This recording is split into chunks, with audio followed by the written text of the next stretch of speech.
सैंक्स के क्रू का दूसरा मेंबर उसॉप के फादर हैं। और तो सैंक्स सिर्फ 9 साल की उम्र में एक पायरेट बन गया था। आज हम लोग रेड हेयर पायरेट्स के पूरे हिस्ट्री को जानने वाले हैं, तो बने रहो आज की वीडियो के साथ।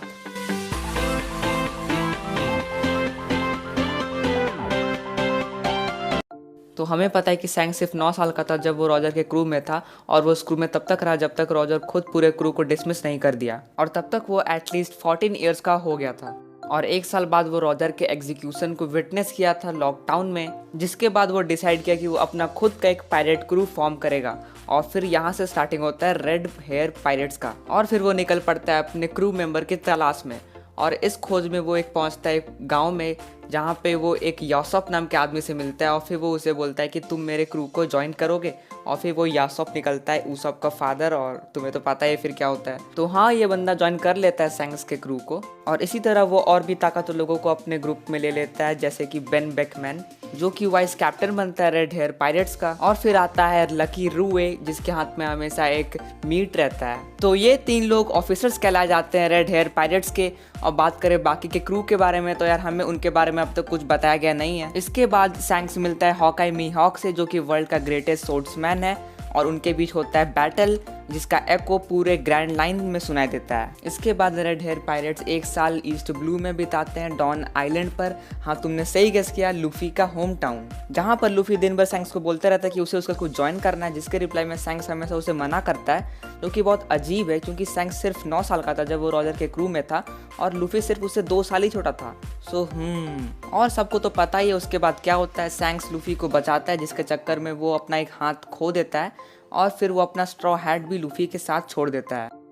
और हाँ, वो लोग ग्रैंड लाइन में दोबारा चल जाते हैं, जिसके कुछ साल बाद एक एस नाम का बंदा आता है वो लोग से मिलने, और वो बताता है कि वो लूफी का भाई है। जिसके बाद वो लोग करते हैं पार्टी। फिर 1 साल बाद हॉकाई मीहॉक आता है लूफी का बाउंटी लेकर, जो कि उसका होता है वेरी फर्स्ट बाउंटी, जिसको देखकर सैंक्स फिर दोबारा करता है पार्टी। अब यहाँ पर जैसे मैं बोल रहा हूँ, तुम्हें लग रहा होगा कि सैंक्स दिन पर क्या पार्टी करते रहता है, तो नहीं यार, वो लोग भी लाइक ऐसे रहते हैं, we work hard we play hard. और ये वर्क हमें आगे जाके दिखता भी है, क्योंकि सैंक्स अपना पावर और इन्फ्लुएंस को इतना ज़्यादा बढ़ा चुका है कि अब उसे 1 ऑफ द 4 एम्परर्स में से एक में गिना जाता है। मतलब देख रहे हो भाई, इन लोगों के पास ना ही कोई डेविल फ्रूट पावर्स है, और उल्टा तो सैंक्स के पास बस एक हाथ है, तब भी वो इस पोजीशन में है। तुम भाई सोचो कितना ताकतवर हो सकता है ये बंदा। तो इससे पता चलता है कि सीरीज के बैकग्राउंड में इन लोगों का बहुत ही बड़ा रोल है। और अगर तुम्हें नहीं पता हो तो ब्लैक बियर्ड ही वही इंसान है जो सैंक्स के चेहरे में ये निशान लाया। जिसके बाद सैंक्स जाता है व्हाइट बियर्ड से मिलने, और उसे बोलता है कि एस को वापस बुला लो, ब्लैक बियर्ड बहुत ज़्यादा खतरनाक है। और फिर जिसके रिजल्ट में सैंक्स और व्हाइट बियर्ड के बीच होता है क्लैश, जिसका भाई शॉक वेव से ही ऊपर का बादल कट जाता है। लेकिन हो गया था बहुत ज़्यादा लेट। ब्लैक बियर्ड एस को कैप्चर कर मरीन्स को दे चुका होता है, जिसके रिजल्ट में व्हाइट बियर्ड अटैक कर देता है मरीन फोर्ड में, जिसका रिजल्ट सबको पता है होता है पैरामाउंट वार, जो कि पूरे वर्ल्ड को बदल देता है। अब भाई ये चीज़ बहुतों को नहीं पता कि एम्परर काइडो एक्चुअली में वार ऑफ द बेस्ट में आने वाला था, लेकिन सैंक्स किसी तरह उसको प्रिवेंट करते हैं आने से। अब ये चीज़ हमें तो दिखाई गई है नहीं, तो हम लोग एज्यूम करते हैं कि या तो वो डिफीट या तो प्लेकेट या फिर स्केप करके यहाँ पहुँचता। अगर तुम लोग वीडियो को अब तक देख ही रहे हो तो तुम्हें मज़ा आ ही रहा होगा, तो भाई मैं रेकमेंड करूँगा भाई सब्सक्राइब कर लो, क्योंकि जो आगे जो होने वाला है वो बहुत ही ज़्यादा एपिक है। अब सैंक्स वहाँ पहुँचते ही कोबी को बचा लेता है अकाइनू के उस खतरनाक पंच से, और बेन बेकमैन लूफी को बचाता है कीजरू से।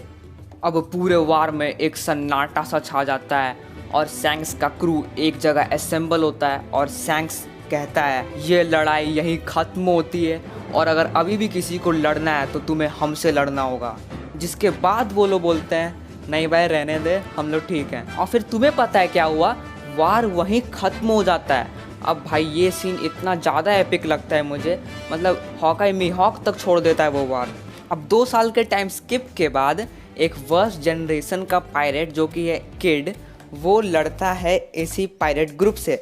अब हम बोलेंगे भाई ये चीज़ मिस्टर किड के लिए बिल्कुल सही नहीं जाती है, क्योंकि वो अपना एक हाथ खो देता है उससे लड़ने के दौरान, और भाई वो हाथ वही रहता है जो कि सैंक्स भी खोया था लूफी को बचाने के चक्कर में। लेकिन फिर भी किड हार नहीं मानता है, और वो एक अलायंस बनाता है बाकी के वर्स्ट जनरेशन्स का, और फिर भाई वो चीज़ भी उसके लिए सही नहीं जाता है, क्योंकि उसमें मिल जाता है उसको एक बिट्रेयल। और अब हम लोग आ चुके करंट एपिसोड्स में, जहाँ पे सैंक्स लूफी के बाउंटी को रिएक्ट करता है। उसके बाद वो 5 एल्डर स्टार्स मरीन्स के मिलने जाता है। अब ये चीज़ अभी भी मिस्ट्री बनी हुई है कि वो उनको कैसे जानता है, वो भगवान जाने। वीडियो को एक फैक्ट के साथ एंड करते हैं कि बगी शायद सैंक्स का क्रू का पहले मेंबर हो सकता था, क्योंकि सैंक्स सबसे पहले बगी को ही अपने क्रू में इनवाइट करता है, लेकिन बगी बीइंग बगी इस चीज़ को रिफ्यूज़ करता है और अपना खुद का पायरेट ग्रुप बनाता है, जो हम बोलेंगे ठीक ठाक ही चल रहा है। तो हाँ यार, आज के लिए इतना ही। अगर वीडियो पसंद आई हो तो यार लाइक मारो, नीचे सब्सक्राइब दिख रहा हो सब्सक्राइब को ठोको और शेयर करो वीडियो को। मैं मिलता हूँ अगले वीडियो में, तब तक के लिए बाय।